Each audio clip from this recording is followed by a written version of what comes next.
Common Rose was founded in 1993 by Sharon Potter and Barry Loveland. Sharon was the first facilitator of the group, while Barry provided administrative support. Originally named BIGLYAH for Bi, Gay, and Lesbian Youth Association of Harrisburg, it would eventually change its name to Common Roads. Melinda Ish soon joined as an additional facilitator. The group provided a safe space for youth to share problems, find support, and participate in educational presentations and discussion, social activities, and obtain emergency shelter. It was evident from the beginning how important this group was to the youth attendees. The group was life-changing for many, and even life-saving for some youth. I remember, I have many, many memories, but one young man who came in and he said, "This is the third time that I was at the door.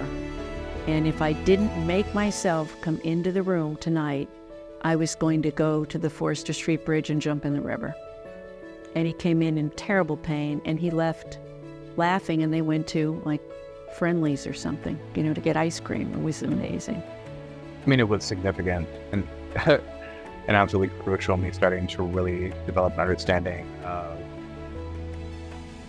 who I was, what, if you will, I was. And realizing, because in the JW organization, it's nothing but brainwashing, realizing, no, this is not a bad thing to your heart. You are designed exactly who you're supposed to be. Go figure it out. Come with us. Crucial in starting that work earlier on for me. And I think, I really think, there are multiple life influences when it can come to that final polishing. What ultimately happened is I got, kicked out of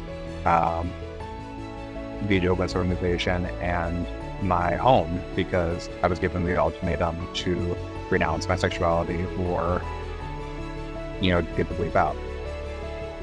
But having already been going to Baglia for, I'd say maybe a year and a half at that time, that was when the light bulb started.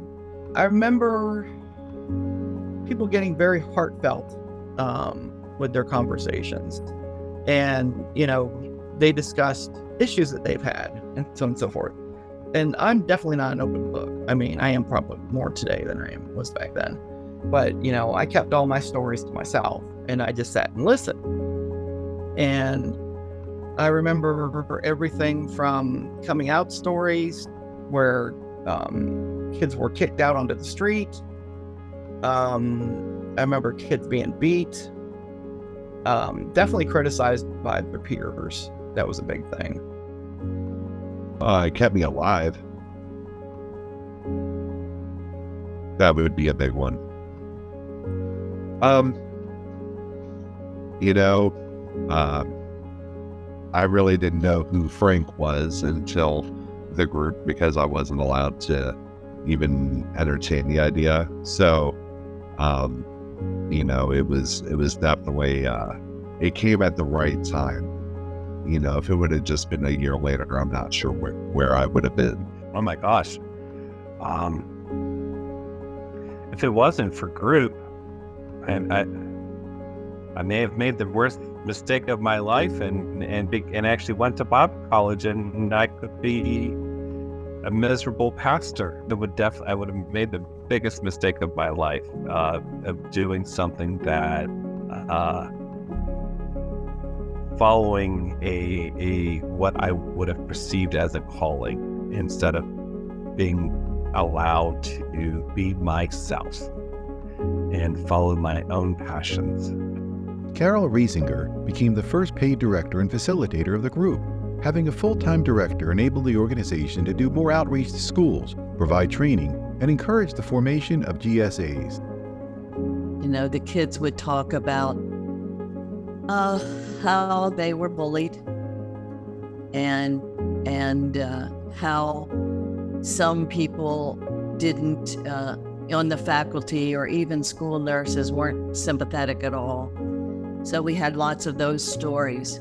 So I knew some gay kids in my high school, but I wasn't really friends with them.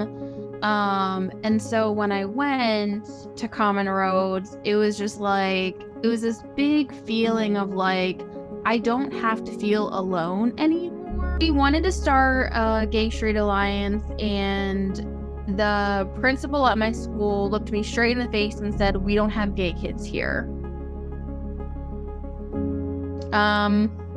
Okay, well, I could point some out to you, sir. I think had I not had Common Roads, I probably would have gone back in the closet again based on my high school experiences, because I did have a lot of depression and suicide ideation from hiding who I was and hiding myself and pretending to not be gay.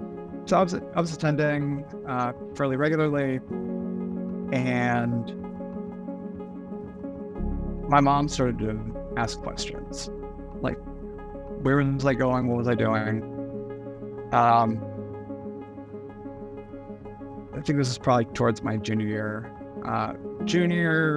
Starting to get into my senior year of high school. And that was around the point when I decided I need to come out to my parents.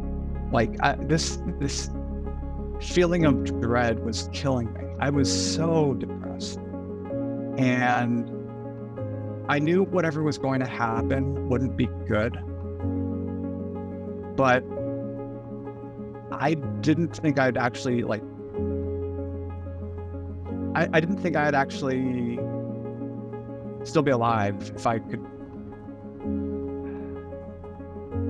I was so depressed I probably would have killed myself if I hadn't had a support network like Common Roads, had really influential role models like Michelle and Wanda.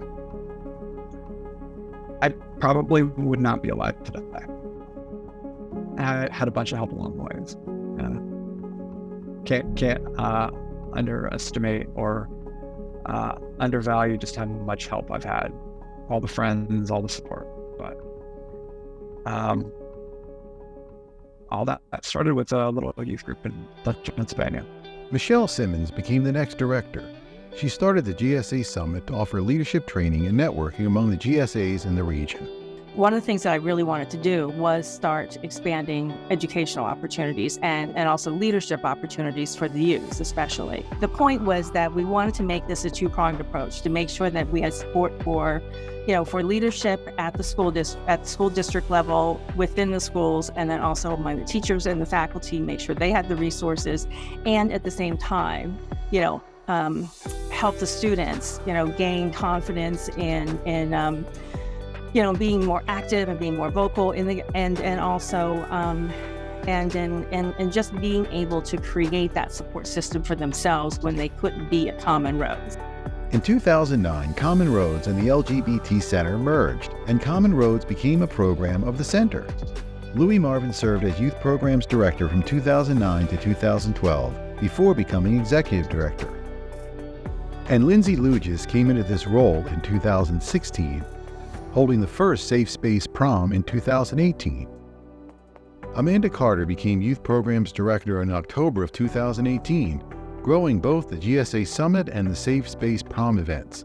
She put an intentional focus on uplifting Black and Brown speakers and performers and engaging the Black and Brown students in and around Harrisburg.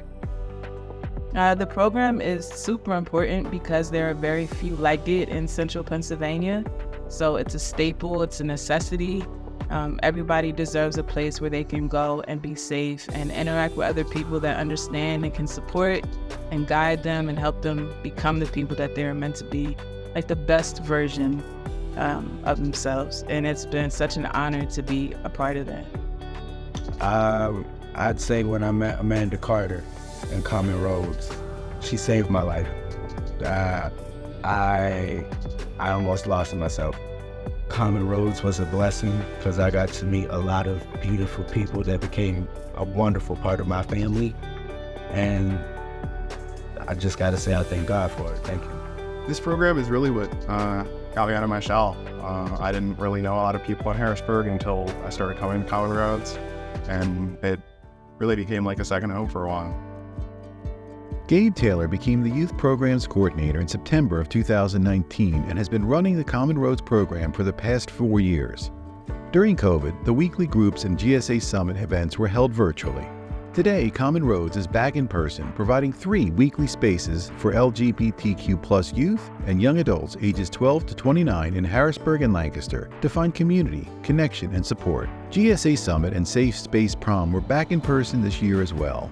I've just always felt very heard, very welcomed here, and it always makes me feel like I have a sense of belonging, even when I don't in other places. So around the time that I started coming here, I didn't really have any connections with anyone in the queer community, also in the neurodivergent community. So that was really, really helpful for me to get to meet those kind of people. I've made really, really close friends here. It's really just been a stable thing in my life, which I've really appreciated over these past couple of years. We've really normalized bullying in schools. So I think this program is really important to show kids that high school isn't forever. You can make connections with other people outside of school. There are other people who are like you. The experiences that you're having, you're not alone in those experiences, whether you live in a big town or a small town or not. Either way, you will get to a point where you can cultivate your own community and become your most authentic self. Thanks for Common Roads. Happy 30 years. And I can't wait for another 30 more.